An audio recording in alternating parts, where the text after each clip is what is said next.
गुरु की साजी नवाजी प्यारी साध संगत जी, प्रेम से कहना धन निरंकार जी।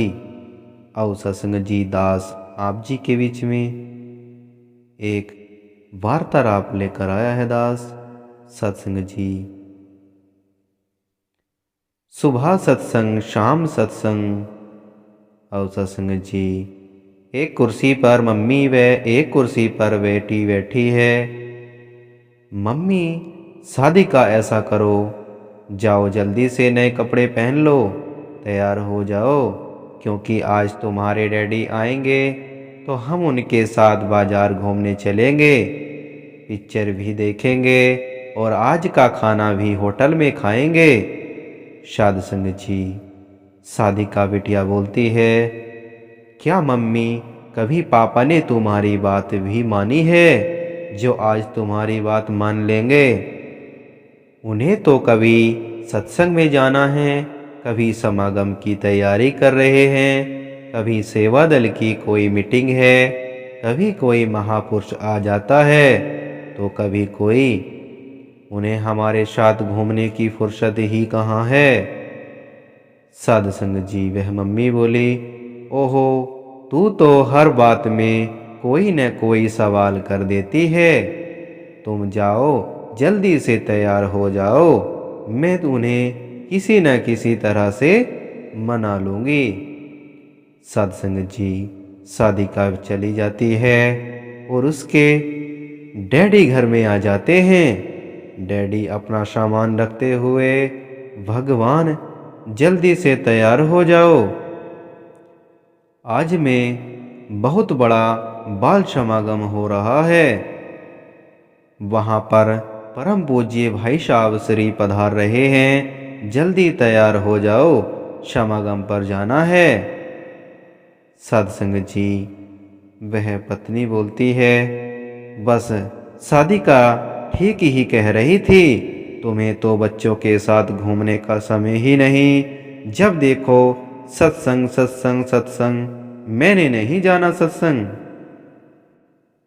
मैं सप्ताह में एक छुट्टी मिलती है, उस दिन भी सत्संग के सिवाय कोई काम नहीं होता। आज मेरी मानो तो आज घूमने चलें, बच्चों को घुमाएंगे और पिक्चर भी देखेंगे और किसी होटल में खाना भी खाएंगे और शाम को घर आ जाएंगे। और सत्संग जी, पति कहते हैं, नहीं भाग्यवान, ऐसा समागम बार बार नहीं मिलता। लिखा है, सूत धारा और लक्ष्मी पापी के ही होए, संत समागम हरि कथा तुलसी दुर्लभ धोए। सो ये दुर्लभ समय हाथ से नहीं जाने देना। लो, तुम तो पहले से ही तैयार बैठी हो, चलो चलें, इन्हीं कपड़ों में समागम पर चलते हैं, देर हो जाएगी। और सत्संग जी, पत्नी कहती है, यूं मुझे नहीं जाना सत्संग। पति कहते हैं, क्यों? तो पत्नी कहती है, सुबह सत्संग और शाम सत्संग, कभी कभी बैठो बीवी बच्चों के संग।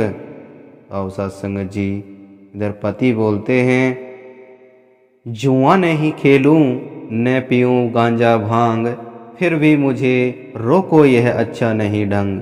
और सत्संग जी, वह पत्नी बोलती है, छोटी सी है बात न विवाद करो जी, चौथा प्रण सतगुरु का याद करो जी, चौथा प्रण सतगुरु का याद करो जी।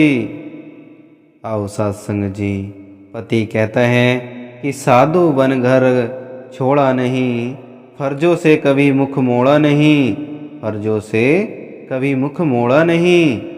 आओ सत्संग जी, पत्नी कहती हैं, कभी कभी पिक्चर दिखाया करो जी, बच्चों को घूमने ले जाया करो जी, बच्चों को घूमने ले जाया करो जी।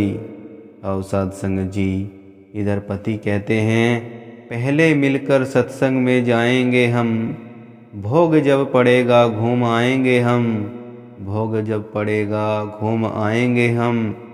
तो सत्संग जी, पत्नी कहती हैं, गए थे पड़ोसी और हम भी जाएंगे, आज किसी होटल में खाना खाएंगे, आज किसी होटल में खाना खाएंगे।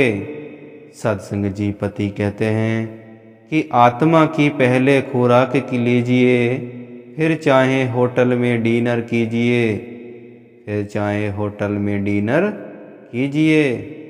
तो पत्नी कहती हैं, बड़े हो गए बच्चे, जरा ध्यान दीजिए, कभी बात हम उनकी भी मान लीजिए, कभी बात उनकी भी मान लीजिए। तो सत्संग जी पति कहते हैं कि चाहो सुख उनका तो मोड़ो उन्हें, कि चाहो सुख उनका तो मोड़ो उन्हें, सेवा सत्संग सिमरन में जोड़ो उन्हें। तो पत्नी कहती हैं, करो सत्संग छोड़ो सिकवे गिले, वो हैं भागो वाले जिनको सेवा मिले। करो सत्संग छोड़ो गिले सिकवे, वो हैं भागो वाले जिनको सेवा मिले। सत्संग की थोड़ी ममता थोड़ी मनमत आ गई, मेरे दिल दिमाग पे आके छा गई। पति कहते हैं, दिल दिमाग को गुरु से जोड़ो, बच्चों को कहो कि बाल संगत न छोड़ो। दिल को दिमाग को गुरु से जोड़ो, बच्चों को कहो कि बाल संगत न छोड़ो। तो सत्संग जी इधर पत्नी कहती है कि सुबह सत्संग और शाम सत्संग, सुबह सत्संग और शाम सत्संग, हर पल ही देगा आराम सत्संग, हर पल देगा आराम सत्संग। तो सत्संग जी इधर शादी का बेटिया बोलती है, लो माँ मैं तैयार होकर आ गई।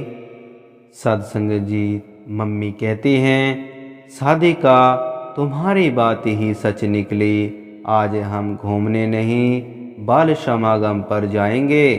तो शादी का बिटिया कहती है, चलो जब मियाँ बीवी राजी, तो क्या करेगा काजी। मेरे साथ तो वही हुआ कि नहाती धोती रह गई, ते मुँह ते मक्खी बह गई। चलो आज सत्संग पर ही चलते हैं। आओ सत्संग जी, वह तीनों मिलकर मम्मी पापा और बच्ची, सत्संग जी देगा सच्चा सुख और आराम सत्संग, देगा सच्चा सुख और आराम सत्संग, मिलकर करेंगे सुबह शाम सत्संग, मिलकर करेंगे सुबह शाम सत्संग। आओ सत्संग जी, सुबह सत्संग और शाम सत्संग, हर पल देगा आराम सत्संग। आओ सत्संग जी, कृपा करो कि हमें भी इस तरह से ज्ञान की महिमा समझ में आ जाए, और हम भी जो है इस तरह से ही गृहस्थी में रहकर भी सेवा सत्संग सिमरन सभी का जीवन में अमल करते चले जाएं। इस निरंकार प्रभु परमात्मा की यूं ही कृपा बनी रहे कि हम इसकी शरण में लगे रहें और यूं ही सेवा सत्संग सिमरन करते हुए जीवन बिताते चले जाएं। तो साध संगत जी बड़े प्यार से कहना, धन निरंकार जी।